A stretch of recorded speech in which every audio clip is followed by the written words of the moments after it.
Well, hello everybody. Good afternoon. A little bit of technical difficulties this morning. Sorry about that. Fred was working and his internet just crashed, so I jumped on real quick to make this happen here. But it's gonna be a quick show. We're gonna do our pick of the day. Uh, my name is John Constant, and Fred York is my partner, and he is texting me as we speak. So. Um, we'll get right to it. Before we do, thanks to our sponsors. This is the BRISnet pick of the day for Wednesday. Fred has one at Tampa. I have one I'm going to look at Tampa. And then a small little pick three later tonight after dinner at the beginning of the Turfway card. So go through that. But BRISnet pick of the day. And thanks to our sponsors at BRISnet and also Case's Pork Roll and the vape shop on Route 33. Been with us from the start. Thank you for that. Let me see here the banners. I think Fred had the banners ready to go. Bros, add to the. I think we got them. I think we got them, folks. Technical difficulties and all, he plows through just like he did with the snowstorm. Yeah, that's a very funny joke, John. Yep. All right, we made Well, it. So we made it. I I just apologize. I upgraded my internet service. Apparently, I need to go back to the drawing board and update again. But hey, this is something new. We tried the phone, see how it goes. And maybe yep. it'll be our And look. If these races win with being on the phone, we'll stick with the phone. I think we only do the phone if that works for sure. So Oh let's man. see. Turfway Park. There's my picks there. And then Fred, if you want to, I just thanked our sponsors, the BRISnet pick of the day today, and then Case's Pork Roll in the vape shop. So now we want to get right to it. And if you want to start off while Maybe you my have a phone's little bit of going out. connection, you're freezing a little bit, but That's okay. give it Freezing's okay. We're used to freezing. It's we're been freezing freezing. cold. Yeah. Let's see. I put yours up there Sorry, right now. So if you want to try to get that in. let me talk a little about this. The number 10, Naughty Favors, a mile and 16th on turf at Tampa Bay. I'm going with a speed horse. I know it's it's a little nuts, but I looked at this race pretty difficult, but pretty hard, pretty deep. The number 4 horse being ridden by Daniel Centeno. Hate to not pick him because he's obviously big time jockey down there in Tampa Bay. No doubt about that. I just think this horse doesn't have enough speed in the race to close into. Danny Centeno, big time jockey, knows how to ride this horse, has ridden this horse the last 5 times. Second, first, fifth, third, first. Runs okay. I just don't think there's enough speed in the race, and the distance doesn't really suit this race. He needs more like a mile and an eighth or a mile and a quarter, more so than a mile and 16th on the turf. Coming out of shoot. Now, the other horse that everybody's going to probably go with, and I can't blame me on that horse, is number 8, Alcohol. Great name. Great name for a horse. I'm sure that horse gets a lot of action just because of the name, rightfully so. Anyway, so Sam Marin's on that horse, obviously. Also, another horse I think that needs a setup, a pace setup to help that horse win. The number 10, Naughty Favors. Io Rodriguez on him. Only been on turf twice out of 22 races in his lifetime. I think the distance fits right up this horse's alley. He's only raced at this distance one time, or actually never raced this distance before. At this level, especially at this level, he raced a mile and an eighth at a $32,000 allowance race. That was a little bit too much for him. So,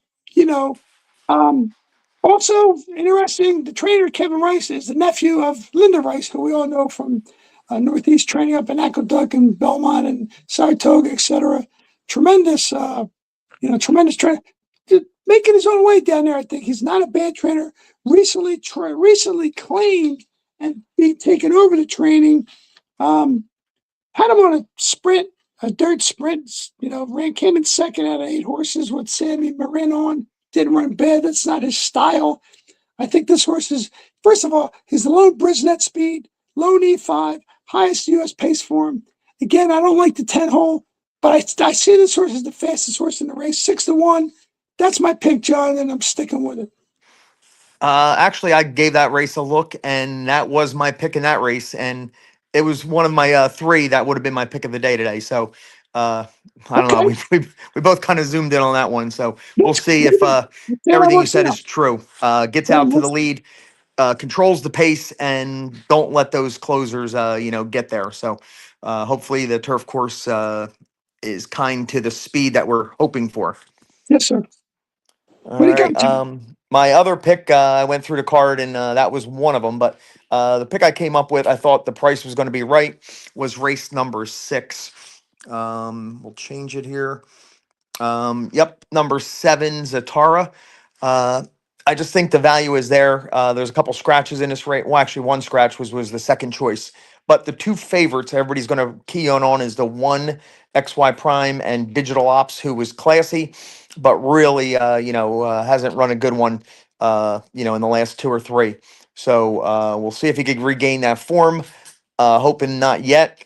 And XY Prime was talked about in the racing forum today as a He's great always spot talked for about that it. horse.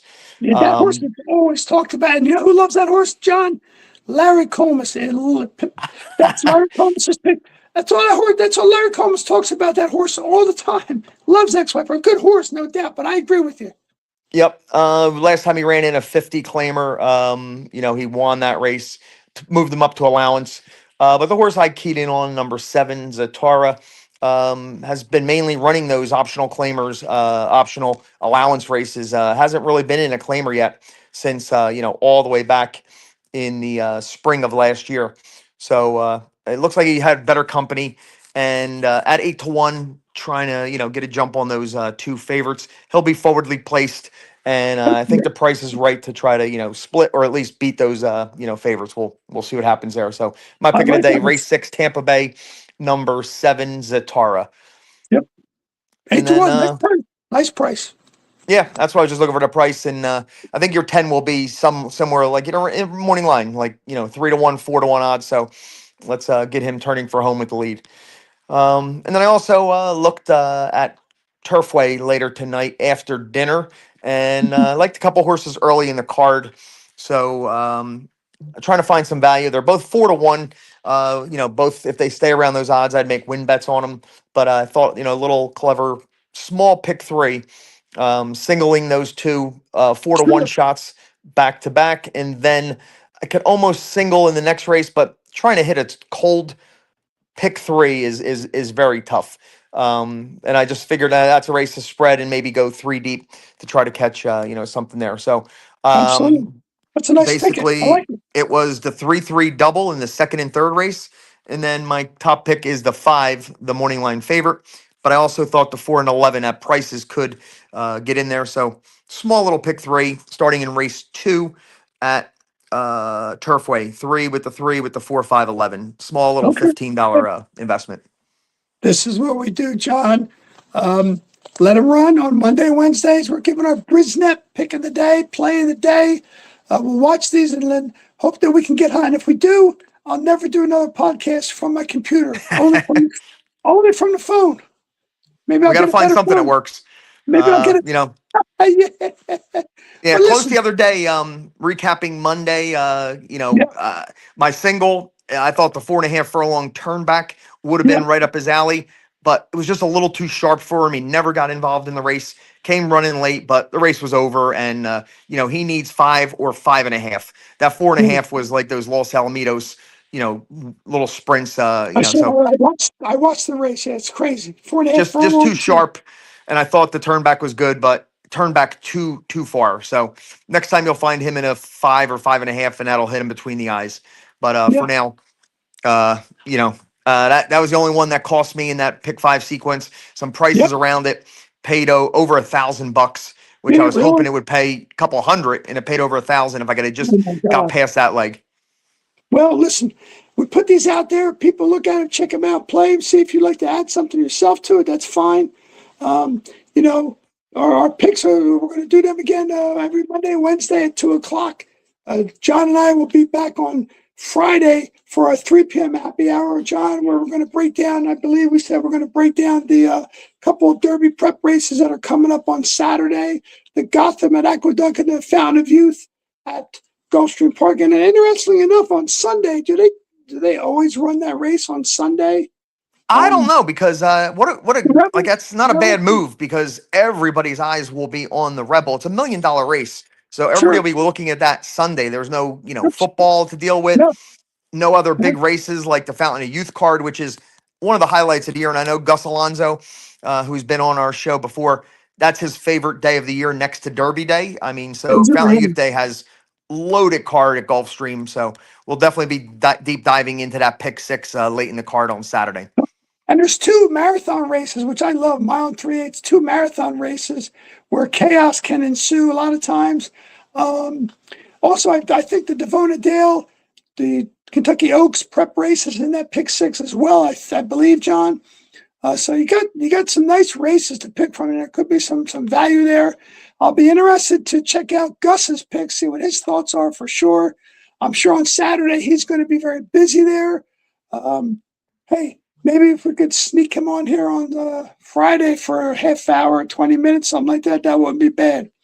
Yeah, But we'll talk to Gus and see if we can get him on. I know it's his favorite day of the year, so he might yeah, have slotted time on his calendar to focus on that. And if he did, and he has no family obligations, maybe we'll get him on Saturday to go through that late pick six. Would yeah, love yeah. that. If he's Friday I know available, he works, so that'll be kind of tough. But tough for uh, Friday, but Saturday, if he can get on when he's all squared away, get him on.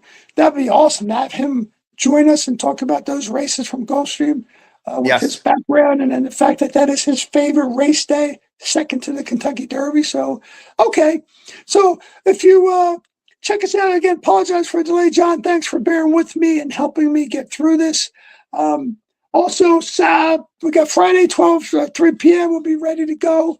I'm going to get some internet guru over here to figure out what the heck is going on here because it's making me nuts. And if I'm nuts, that's not good. I don't want to be nuts. I got to calm down. So anyway, all right, John. Listen, as we always say, bet smart, cheer hard. Fast horses equal some serious fun. I hope that number 10 is a fast horse. I know he's a fast horse. I hope he gets the lead and wins. And like we always say, hey, John, just let him run, brother. let him run. Good luck, everybody today. Have fun.